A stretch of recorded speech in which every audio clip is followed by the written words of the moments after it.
Така, в четвъртък имате от третия час нататък до края, а в петък имате от 5 час до края. Значи всички бележки. Да, четвъртък, петък и днес искам да уточним кога, къде и защо е отсъствала точно в определените. Ами, значи, в четвъртък, трети час английски, четвърти математика, пети история, шести физика.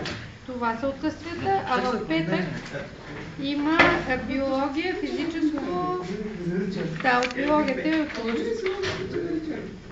Това са в четвъртък, петък, да. А и английски петия част, тук е пети номер също. Седми част.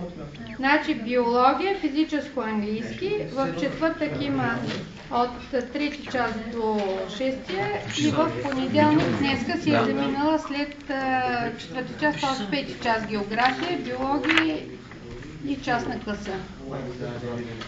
Много ви моля наистина да, ако обичате, ми се обадете, защото ще има продължава по този начин.